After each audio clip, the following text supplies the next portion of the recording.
All right, today we're jumping into an absolutely incredible story of Cold War ambition, mind-blowing engineering, and a truly terrifying discovery on our neighbor planet, Venus. So, picture this. It's the 1960s. The whole world is watching America's race to the moon. But meanwhile, the Soviet Union was cooking up a plan that was, well, arguably even crazier. They were aiming for a world that was a complete black box. And honestly, they were ready for it to be a one-way trip. I mean, the space race was everything, and the Soviets needed a goal that could totally overshadow a moon landing. Their logic? It was simple and incredibly bold. If America can land on the moon, we will conquer hell itself. And for them, hell had a name, Venus. And you've got to understand, the difference in the challenge here was just night and day. The moon, well, we could see it. We kind of knew what we were getting into. But Venus? It was a total mystery, completely wrapped in these thick, swirling clouds. Scientists hoped it was an Earth-like twin, but nobody really knew. And that mystery, that was the real prize. I mean, who knew what was under there? The Soviets were dreaming big. They were picturing everything from vast oceans and lush jungles to maybe even alien creatures. A discovery like that would have made the moon landing look like a footnote in the history books. So they kicked off the Venera program. Venera is just Russian for Venus. It was this ambitious series of 18 planned missions. And they found out very, very quickly that Venus is not a welcoming place. In fact, it seemed like the planet was actively trying to destroy anything that came near it. And those first few years, they were just brutal. Probe after probe was lost. Some just went silent in deep space. Others made it all the way to Venus, only to be completely obliterated by the atmosphere. You know, Venera 3 technically became the first man-made object to touch another planet, but it did so by crashing. Then Venera 4 got squeezed flat, literally crushed like a soda can. And here's the crazy part. The Soviets were so determined to project this image of success that they just hid many of these failures. They never announced them, never even gave them names. To the rest of the world, they never happened. In the history of the space race, they're simply known as the ghost missions.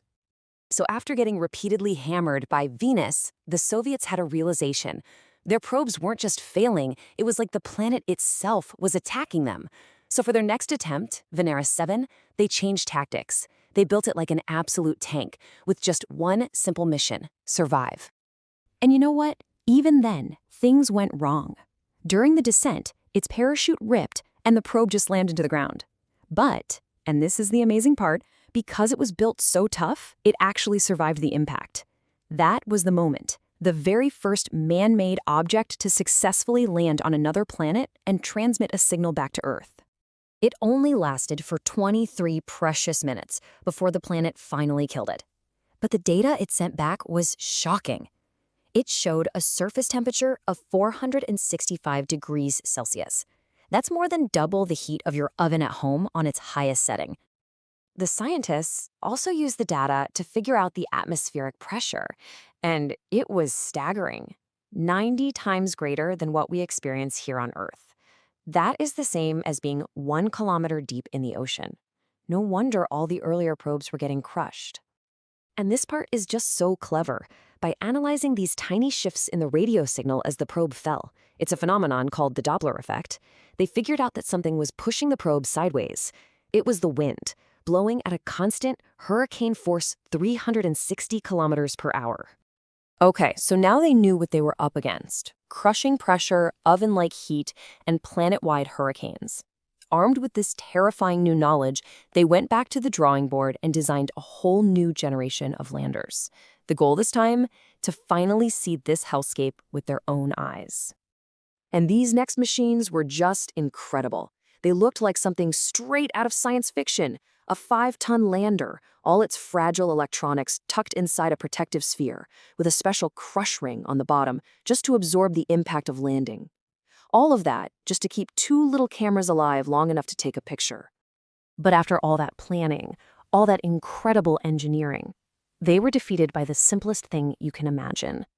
On multiple missions, Venera 9, 10, 11, and 12, the lens caps that were supposed to protect the cameras during descent, they just failed to pop off after landing.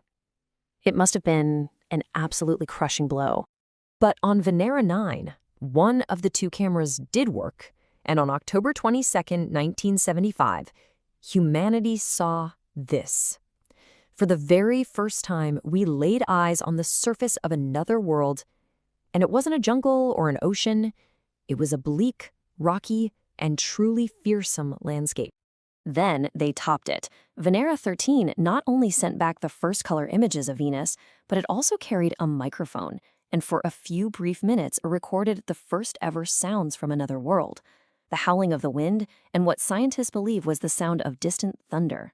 But, the program was also defined by moments of just incredible bad luck. The Venera 14 probe had this spring-loaded arm designed to test the hardness of the Venusian soil. So the lander ejects its lens cap, which lands in the exact spot where the testing arm was programmed to strike. The result? A multi-million-dollar mission successfully measured the hardness of its own lens cap. You just can't make this stuff up. So for the final phase of the program, the Soviets shifted their strategy. They'd proven they could land on the surface. Now, they turned their attention to mapping the entire planet from orbit, to see the big picture that the landers just couldn't provide. They used powerful radar that could slice right through the planet's thick cloud layer. And for 8 months, the Venera 15 and 16 orbiters charted the surface. They unveiled this whole world of continent-sized highlands, towering volcanic mountains, and vast, deep canyons. So after 2 decades of effort, nearly 20 missions, and just countless failures and triumphs, what did the Soviet Union finally find beneath those mysterious clouds? What was the secret Venus was hiding? They found a true inferno, a world that is simultaneously crushed, baked, and poisoned. The atmosphere is toxic carbon dioxide, the clouds are made of sulfuric acid, and the sky is a dim, oppressive orange. They proved, once and for all, that Venus is the most hostile planet in our entire solar system. The Venera program was a landmark achievement. It was so comprehensive that many people still call Venus the Soviet planet. So why didn't they ever go back? Well, after you've conquered hell, maybe there's not much left to prove. The Soviet Union was facing other challenges and their gaze just turned elsewhere. But the legacy of their incredible perseverance is literally etched into the craters and valleys of that alien world. But this incredible program left us with one final, fascinating mystery. We know the clouds of Venus are made of sulfuric acid, which means it must rain acid. But here's the twist. That rain never actually reaches the ground. So we'll leave you with that to ponder. Why do you think that is?